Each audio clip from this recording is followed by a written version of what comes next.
Alright, how's it going everyone? This is Patrick from Old Quarter Physiotherapy Clinic. Earlier in the week I asked you what common injuries you'd like me to talk a little bit more about and discuss treatment options for. A few suggestions for shin splints, so that's what we'll go into in a little bit more detail today. The other kind of things I asked you during the week was how many of you experienced it. 70% of people who responded have experienced shin splints, and out of those the typical treatment advice you were given was to rest. There was a couple of people talking about dry needling. That's something we'll address as well. Alright, so first things first, we need to figure out what actually is shin splints. When people talk about pain in the front of their lower leg, sometimes it's around the outside of the shin, in the softer muscly bit, but far more commonly it's on the inside lower part of the main shin bone of the tibia. And if we're looking at more helpful terminology, that would be better known as medial tibial stress syndrome. It gives us a bit more of an idea of what's actually happening. So before we have a think about how we can treat it, we need to chat about diagnosis. How can we come to an established diagnosis of medial tibial stress syndrome? So basically, for us to be happy, there needs to be an activity-induced pain in the bottom third of the inside of the main shin bone, and that should be reproducible as a familiar pain when it's pressed over the 5 centimeter area. If we have those two things and there's nothing else going on, we're pretty happy that it's medial tibial stress syndrome.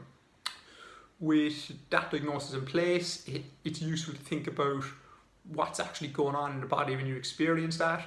There's a couple of competing theories, one being that the fascia that attaches to that part of the shin on the periosteum, that when there's stress goes through the lower leg, that attachment actually tugs on the periosteum and can cause changes to the structures there.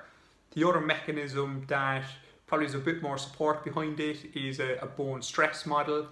So the thinking is that when we load the lower leg, there's a certain section of the bone and the rate of breakdown of bone exceeds the rate of repair and remodeling within the bone. So there's been research that shows reduced bone mineral density in that section of the shin while people are symptomatic, and when they recover it looks like that actually improves. So that theory is gaining a bit more weight behind it. So if we have our diagnosis, we have an idea of what's actually happening, we can then start to think about treatment and how we can help whoever has this condition. So what needs to be outlined pretty early is that this can be bloody stubborn. It's not typically something that tends to go away in a week or two, and it tends to take longer to get better the longer and more severe that somebody has had the issue for. So there's pretty good research out there showing that people who've had shin pain for 2 or 3 months duration, that can take up to 9 or 12 months to get back to their preferred running distance and intensity. So it's quite a long slog, but we need to know how we can reduce that time through useful physio. It really does start with the education side of things.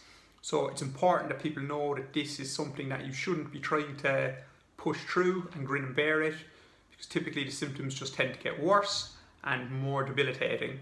So what we're looking for is modifying activity so that things are within a pain-free threshold. It's well worth early, if you have this condition, knowing that it's not just the external stress you put on the bone that can influence it. We also have internal modifiable factors which can help increase bone remodeling. So early on, it's important that people are aware that things like good quality sleep, diet, enough calcium vit D can all help with promoting bone healing. Well worth tackling early on. I would see part of the education segment as well being discussing activity modification. So there will very likely be a period where we need to either stop running or reduce whatever sport it is that looks at putting too much stress through that part of the shin. So you'd like to keep people active, so suggestions would be swapping from running to something like cycling or deep water running. That may be tolerable. If that doesn't stir up symptoms, that's a way to keep yourself active without provoking more stress through that area. All right. So when we think of what else is worth doing within physiotherapy, we need to start thinking of other structures in the limb and how they contribute to stresses going through the bone. So thinking is that muscles in the lower leg attenuate stress through the bone. So if muscles in the leg are stronger, it can reduce some of the ground reaction force going through that shin. If the provocative activity is running, we know that like the calf muscle, quads and glutes all play a significant role in weight bearing during running.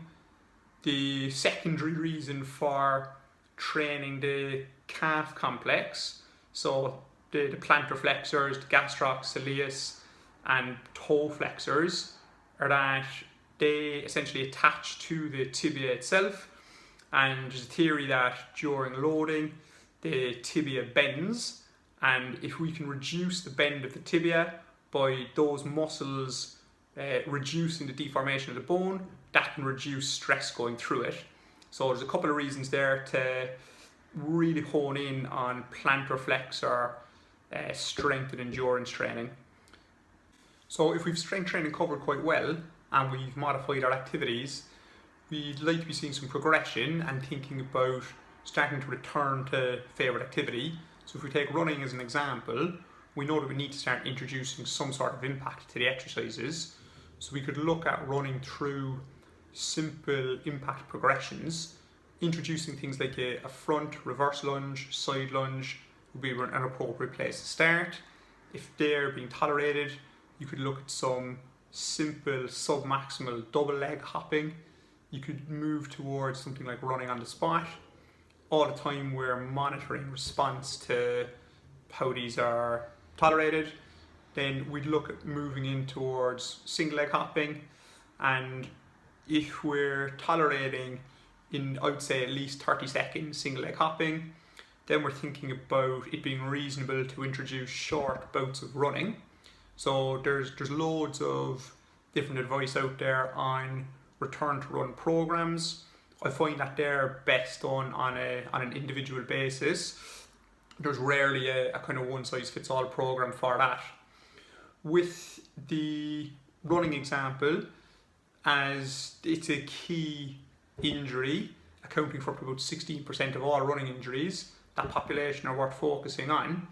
We know that looking at a gait re-education can be worthwhile in certain sections of runners.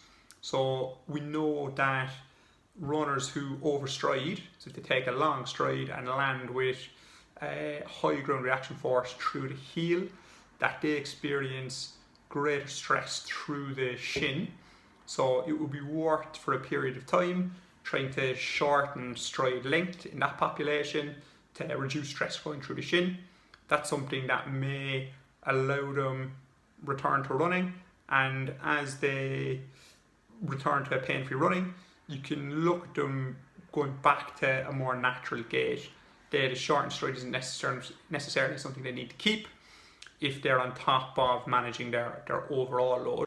So that's a pretty quick look into how we diagnose medial tibial stress syndrome, also known as shin splints, how we manage it through education, activity modification, strength training, graded loading, potentially gait retraining, and we want to finish by highlighting some of the key points and how it differentiates from other injuries. So we know that with a lot of injuries, with tendinopathies, even some muscle strains, you can be happy eliciting small amounts of discomfort or pain. With medial tibial stress syndrome, really we shouldn't be encouraging people to push into exercising with pain in that portion of the shin, as it can prolong duration of having injury. and we know that the feedback from the patient about what they experience during each task really dictates how quickly we can move through our phased return to whatever activity they want to do. Alright, so if you have any other questions, you can let me know, send a message in the comments, and I'm also going to stick in some of the references that basically underpin what I've been chatting about and hopefully prove that I'm not just making it up as I go along. Alright, be good to hear from you. Cheers.